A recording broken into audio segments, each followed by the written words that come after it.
What's up, everyone? Welcome into week 12 of the Lowe Down. Last week's record was 11-5, bringing the yearly total to 113-40. The upset of the week was the North Carolina Tar Heels over Wake Forest, and it was a hitter. That record improves to 7-9 on the year. Just wanted to say this real quick, and I've talked about this before. Not taking points on opening drives.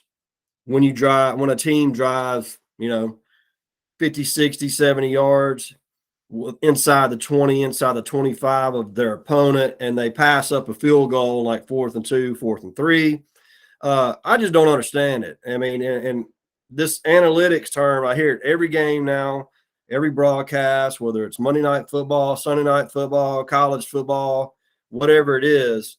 I just do not understand. And it's funny how you can listen to some announcers like a Troy Aikman, a Greg McElroy, just people like that, and they're like, I just don't understand this decision. And I mean, it blows my mind. The objective of winning a game is to outscore your opponent, and if you can get easy points, why not take them? Because if you don't. If you pass up the points, it puts you behind the 8 ball, and it gives the momentum to the other team. Perfect example, last week's game, Alabama, Ole Miss. Ole Miss playing with the SEC West championship still in play. Drives down the field on this opening drive, a great drive, chews up some clock, passes up the field goal. Would have gone up 3-0. You're at home. You got your crowd in it.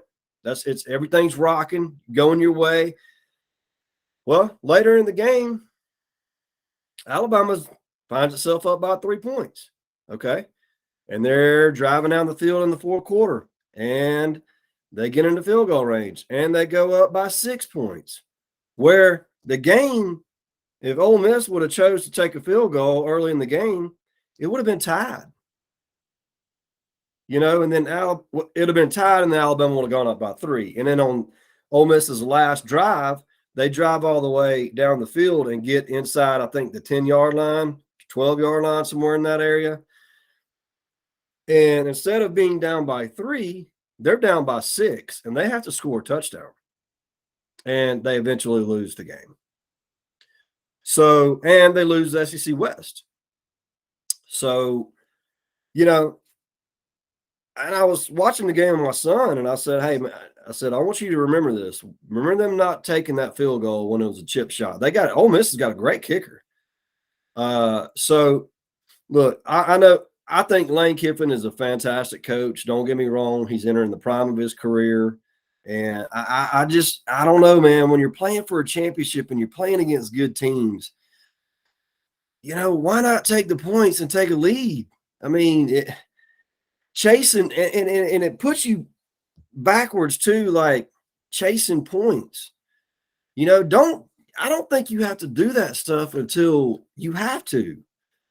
I mean, and you listen to some guys that do announces in the college and the pros, you hear them questioning the decision making. I mean, and I question it. I just don't understand it. And I see these guys over there with these analytic books. Give me that analytic book, and I'm going to throw it up in the stands. That's what I want to do with that analytic book, or I'm going to go throw it in the toilet. Because, look, I understand baseball analytics, okay? How many times a guy's hit 25 times, he's a pull hitter. Yeah, you shift your defense, per se. Or he's an opposite field hitter, or somebody like a Tony Gwynn who just hits the ball all over the place. When he played, I mean, you don't really have a set defense you can play because the dude sprays the ball all over the field. But, I just don't understand it in football. It makes no sense to me. And I hear it talked about every game now, and it just makes me want to throw up. But, with that said, college football playoffs are on the line for some of these top teams. And this is when you start seeing the pressure mount. Can you handle the pressure? That's when it starts coming into play, and we always see upsets this time of year. With that being said, let's get to the games. Early Saturday morning, Navy at UCF. Gus Malzahn's done a really good job with UCF. John Rose Plumlee playing really well at quarterback there for the Knights. And, I like the way they're playing. They're tough at home.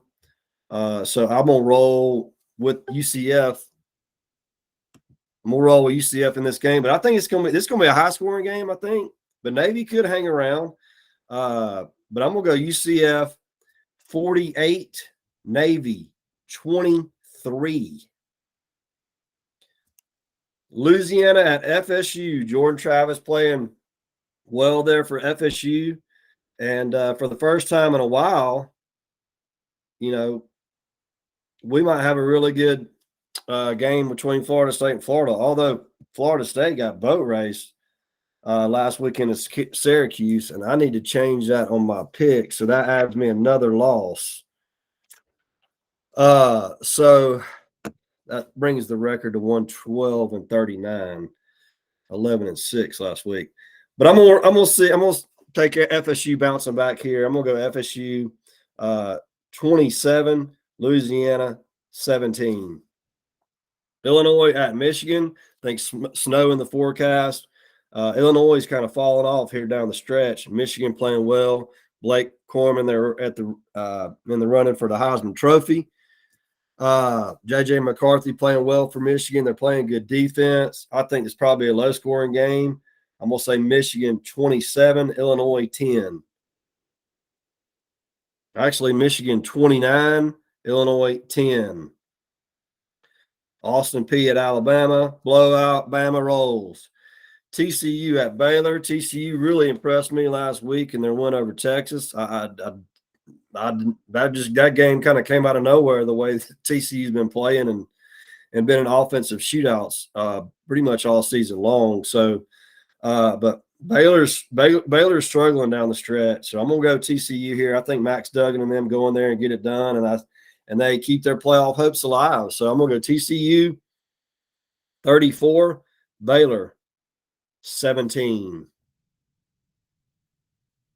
K-State at West Virginia. Never know what's going to happen with K-State. They're a talented team. Deuce Vaughn and Adrian Martinez are a great duo. They're in the backfield for the Wildcats, and it's going to be cold in Morgantown.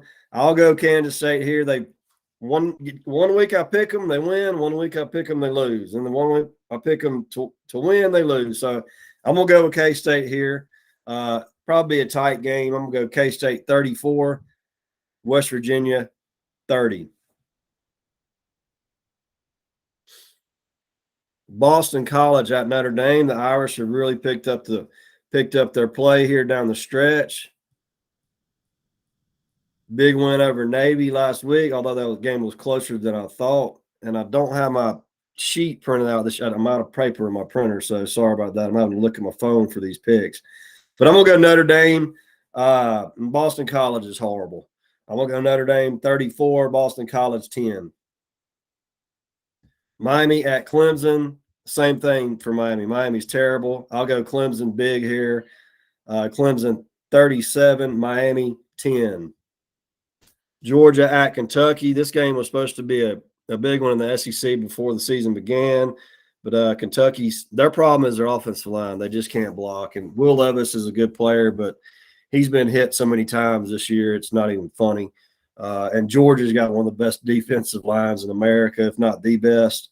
So I think Georgia goes in there and gets it done, keeps their playoff hopes alive. I'll say Georgia 48, Kentucky 14. NC State at Louisville. Louisville has been playing better down the stretch,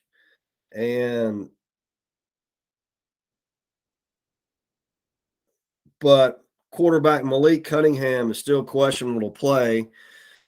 So without Cunningham, who's one of the most dynamic quarterbacks in the country, I think this is going to be a tough one for Louisville to win. And they are favored. So I'm going to go NC State in an upset here. This is one of my upsets of the week. I'll say NC State 27, Louisville 23. Ohio State at Maryland. Ohio State really playing well. That showdown with Michigan next week is going to be a really good game. It's going to be interesting to see, too, how, it plays out in the Pac-12 and if TCU can keep winning. If Ohio State and Michigan play a heck of a game, you could potentially see both of them get in the playoff somehow. There'd be some things that have to shake out, but that could happen. But I don't think Ohio State's going to lose here. I do think Maryland could give them a pretty good game, though. So I'll say Ohio State 48, Maryland 27.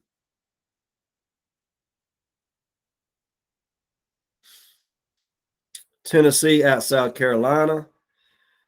Tennessee really playing well. Blew the doors off Missouri last week. They still have a ton to play for. South Carolina has been sporadic, but after that butt whipping last week to Florida, there's no way I can pick South Carolina here. So I'm going to go Tennessee big.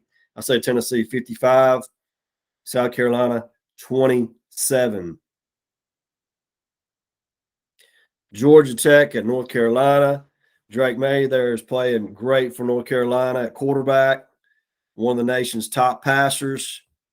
As a true freshman, by the way.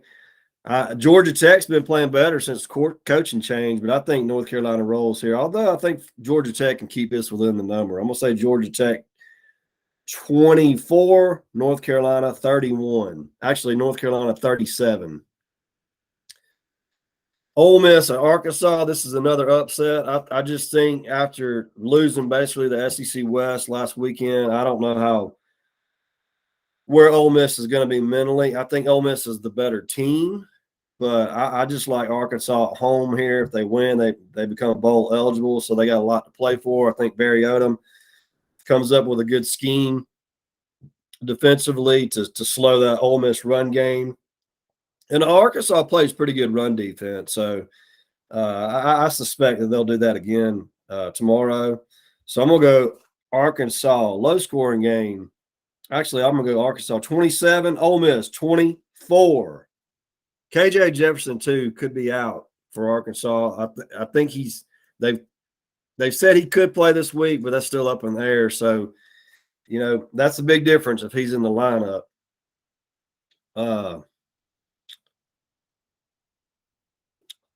Oklahoma State at Oklahoma. Oklahoma's favored here by a touchdown. I think Oklahoma State goes in there and gets them, though. I'll say Oklahoma State 37, Oklahoma 34, so that could be considered another upset. USC at UCLA, huge game in the Pac-12. UCLA let me down when they went into Eugene and got blown out. Oregon scored on them every possession. I like USC winning this game. I like Caleb Williams to have a big game. I like Jordan Addison to have a big game. I think this is going to be a shootout. It could come down to whoever has the ball last, but I've liked USC since the season began, and I even thought they had it was a long shot, but I thought they had a shot to make the playoff just with the caliber of offense they have. And I'm going to go with USC here. I'm going to say this is going to be a high-scoring game. I'm going to say USC 48, UCLA 45. UAB at LSU. I think the all-time series is 1-1.